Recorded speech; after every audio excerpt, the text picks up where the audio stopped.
Assalamualaikum warahmatullahi wabarakatuh dan selamat sejahtera semua. So kita sambung lagi dengan di bawah topik clutch, okay, disc clutch, okay. Untuk case yang kali ini adalah uniform pressure disc clutch.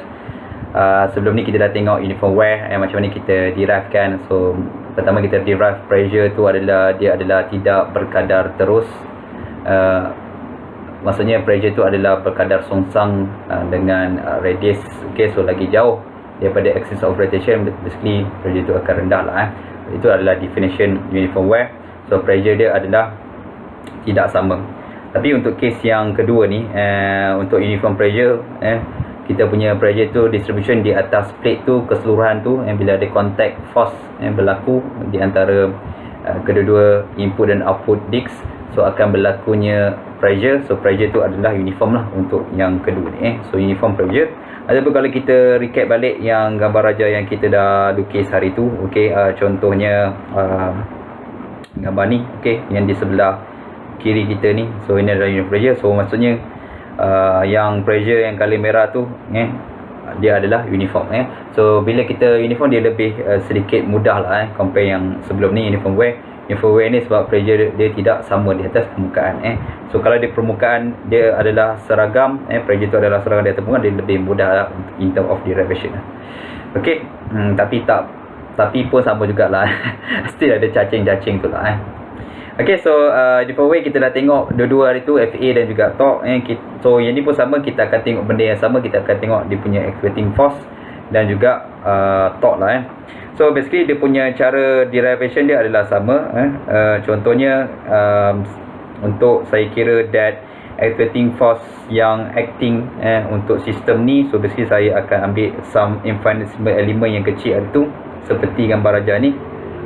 Okey, dan saya nak cari dia punya elemen yang kecil tu, dia punya DA, dia punya cross sectional area, dia punya contact area.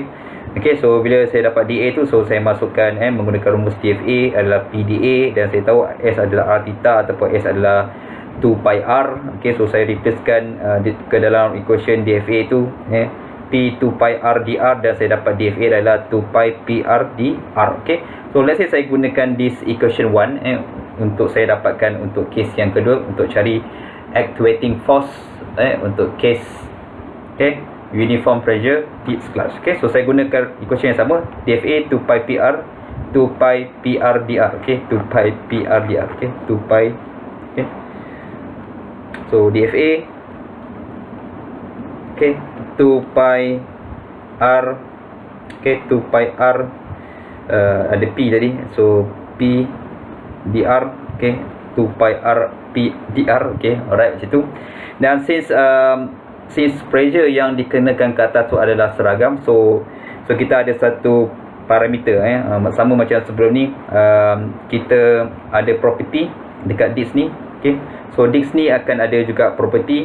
Property dia adalah especially di bahagian lining lah, sebab lining ni akan break under load. Okay, kalau load tu tinggi, dia boleh pecah. So dia ada satu property yang kita sebagai P max lah, so pressure maximum yang boleh occurs di atas this plate atas, ataupun untuk kita ada dapat dia friction lining. Okay, so that P max. So kita replacekan that P di dalam equation ni dengan P max lah. So let's say saya replacekan benda tu, so DFA, okay, adalah, okay, 2 pi, okay, saya replacekan dengan P max kat sini, dan R di R. Okay, alright, so ini adalah fraction of actuating force dalam bentuk DFA. Okay, sebahagian saja. So untuk dapatkan dia punya total actuating force, apa yang kita akan buat, kita akan integrate. So saya integrate benda ni, FA, so DFA,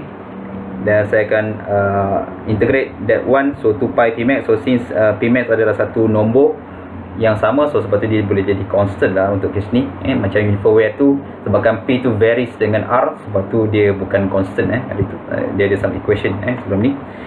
Dan saya 2 pi P max, dan saya ada R tu, so R tu yang saya nak kena integrate tu, daripada diameter over 2 kepada diameter besar over 2. So daripada radius untuk inside diameter kepada radius untuk outside diameter lah. kepada RDR lah so ni okey. So let's say kita try untuk integratekan benda ni. So 2pi okey, saya factorkan that 2pi Pmax tu okey, dia dah factor.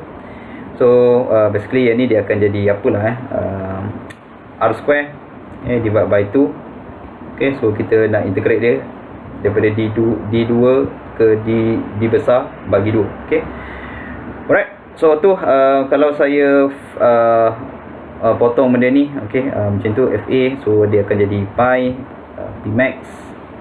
okey, dan saya ada R kuasa 2 tu, so saya replacekan dengan D besar tu, so saya dapat D kuasa 2, tapi 2 kuasa 2 saya dapat 4 kat sini, tolak D kuasa 2 divide by 4 juga. So saya factor out that 1/4 tu, so 1/4 okey, pi okey Pmax so dalam kurungan D kuasa 2 minus D kuasa 2. okey, so untuk case yang ni, so kalau kita tengok equation dia, dia adalah 1/4 kali dengan pi kali dengan maximum pressure yang occur di dalam lining tu, dan D kuasa 2 tolak D kuasa 2. So D besar adalah outside diameter tolak dengan inside diameter D kuasa 2 yang kecil lah okey, so ni equation dia yang kita boleh gunakan untuk actuating force. okey, alright. Dan kalau kita compare balik equation untuk FA ni untuk case uniform pressure dan juga untuk case yang kita panggil sebagai uniform wear, so equation dia adalah dalam bentuk yang sedikit berbeza lah so beza bentuk dia kalau tengok dalam kurungan dia ni, dalam kurungan dia tak ada kuasa 2 dan dia punya perkali dia setengah kat sini. So kalau kita tengok yang untuk case uniform pressure pula dia adalah perkali dia adalah 1/4 tapi dalam kurungan tu kuasa 2 lah sebab tu bila kita kira nanti mesti dapat value yang berbeza walaupun kita ada size yang sama, property Pmax yang sama, okey, dia akan dapat berlainan. okey, so itu adalah in term of actuating force. okey, dan juga kita nak juga tengok in term of torque capacity yang terhasil disebabkan oleh engagement antara kedua-dua plate ni. okey, so untuk case ni kita akan gunakan yang lagi satu tu kalau kita perasan yang kita dah diras sebelum ni. So sebenarnya samanya, so torque, okey, so bila ada torque usually akan sebabkan oleh engagement tu akan ada friction. So friction torque ni, so friction torque yang di bahagian atas ni, this one, so ini akan against that movement tu. okey, so berdasarkan tu kita dapat this expression tu, so dt rf dfa. okey, let's say kita ambil expression tu dt rf dfa. okey, dt, okey, dt, okey, let's say saya guna kali hitam lah tak nak confuse dt, okey, r, okey, f friction coefficient dfa, dan kita dah define dfa sebelum ni. So dfa adalah menggunakan rumus yang ni lah so kita dah define sebelum ni kita gunakan, kita replacekan dfa yang di sini ke dalam this expression lah so kalau kita replacekan dt sama dengan rf, so dfa kita adalah 2pi Pmax, okey, 2pi Pmax, okey, r dr. okey, so tu dia 2pi Pmax r dr. okey, so ni adalah kita punya equation untuk torque, okey, dalam bentuk elemental, okey, dalam bentuk yang kecil tu, elemen. So kita nak dapatkan total torque, so kita perlu buat benda yang sama, kita perlu integratekan so kalau kita integratekan benda ni let's say kita integratekan, so integrate, so T adalah integration dt, so kita akan dapat T, so dia adalah saya factor out yang berkenaan dulu, so 2pi, contohnya saya ada 2pi kat sini, lepas tu saya ada R tak boleh, so F Pmax, so saya ada that tu 2pi F Pmax, okey, dan saya integratekan daripada D per 2 yang kecil tadi kepada D per 2 yang besar. Okey, so ini R kali R square, so R square dr. Okey, so saya akan integrate terhadap R untuk kes ni. So bila saya kira, okey, saya integrate benda tu, so saya akan dapat sini adalah 2 pi, okey, F P max, dan bila kita integrate benda ni adalah R cubic divide by 1/3. So ini adalah D over 2 daripada D kepada D over 2. Okay, so kita teruskan lagi. So T, okay, so kalau saya keluarkan 1/3 constant tu, saya akan dapat kat sini adalah 2/3 kat sini. Okay, pi F, okay, P max, okay, macam tu. Okay, dan saya replacekan kuasa 3. So saya dapat sini adalah D kuasa 3. Okay, D kuasa 3, dan saya ada 2 tadi, 2 kali 2 4, 4 kali 2 8. So 8 kat sini, tolak D kuasa 3, okay, per 8 dah. Okay, alright, so factor out 8 ni, so ni akan jadi basically yang ni jadi 1, yang ni jadi 8 bagi 2 4. Okay, so okay, macam tu. So sebelum saya terlupa, so kita boleh basically kita boleh apalah sebenarnya kita boleh eliminate something sebenarnya kalau kita perasan kat sini. So kita akan dapat macam tu. So 3 kali 4, okay, so dari eliminate 8 tadi tu, so jadi 4 kat situ. So 3 kali 4 kita dapat 12 lah. So T sama dengan 1/12, okay, pi, okay, F P max, okay. So dalam kurungan untuk kes ni adalah D cubic tolak D cubic. Okay, so kita dah dapat expression untuk kes yang top lah. So dia adalah 1/12 pi ni kali dengan F adalah friction coefficient antara surface yang bergeser tu ataupun surface yang bercantum tu antara kedua-dua itulah plates this plate. P max adalah property tadi, friction lining punya property, sama ada dia punya maximum pressure yang boleh occurs. So D adalah apa tadi? D besar tu adalah outside diameter dan D kecil adalah inside diameter. So kita boleh dapat torque lah. So kalau kita buat comparison torque di antara torque untuk case uniform pressure dan juga torque untuk uniform wear, so kita akan tengok. So form dia adalah bentuk lain lah. Kalau ini adalah 1/8 pi Fp max D, betul dalam kurungan tu kuasa 2. Okay, tapi untuk kes ni dia sedikit berbeza. So dalam kurungan tu kuasa 3 lah so tak ada di bahagian luar dan dia punya perkali dia adalah 1/12.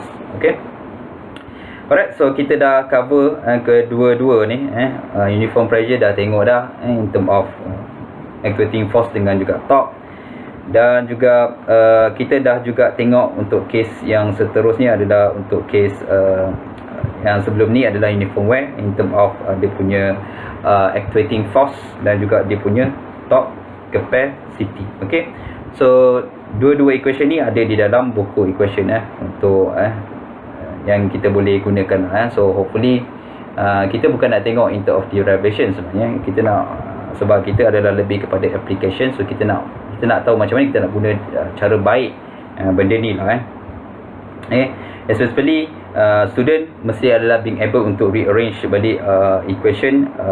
Contohnya equation sebenarnya equation torque ni, okay, equation torque pada uniform wear dan juga uniform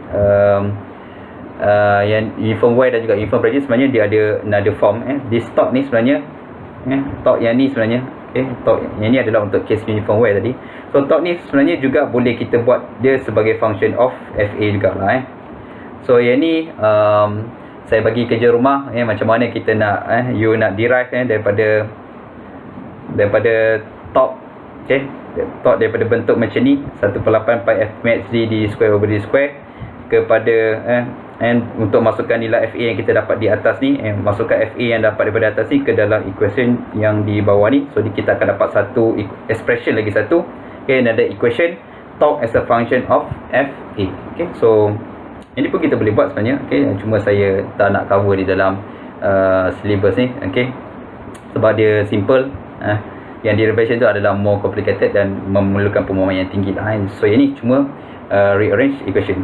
Sama juga dengan case yang ni juga uniform pressure discharge. Sebenarnya kita juga boleh rearrange balik. Kita boleh jadikan this torque this torque ni adalah as a function of tu juga as a function of FA juga Okay. So yang ni pun kita boleh buat. So masukkan nilai FA ni FA untuk uniform pressure ni ke dalam equation torque untuk uniform pressure. So kita akan dapat lagi satu expression torque di dalam function of FA. Okay. So saya berhenti dulu takat ni. Okay. So kita dah cover semua equation yang ada. Okay. Equation FA dan juga equation T untuk kedua-dua assumption kita, uniform pressure dan juga uniform flux. Okay. So kita nak tengok satu example. Satu example ni kita akan guna kedua-dua teori ni, teori assumption ni, dan kita nak compare. Kalau size tu adalah sama, okay, D dia sama, okay, D besar, D kecil dia sama, outside diameter dan inside diameter adalah sama, dia punya friction coefficient sama, dia punya Pmax dia sama, okay, apa lagi, okay, dia punya tu, okay, so sama benda tu, semua property sama, geometri sama dan juga property sama. So kita nak tengok berapakah attractive force yang terhasil untuk kedua-dua case ni, dan juga berapakah torque capacity yang terhasil untuk kedua-dua case ni. So kita nak tengok kenapa, why, dan kenapa kita namakan uniform wear tu adalah sebagai konservatif punya design. Okay, so kita tengok lagi selepas ni dengan example of uniform wear dan juga uniform pressure discharge. Okay, jumpa lagi. Assalamualaikum warahmatullahi wabarakatuh. Bye bye.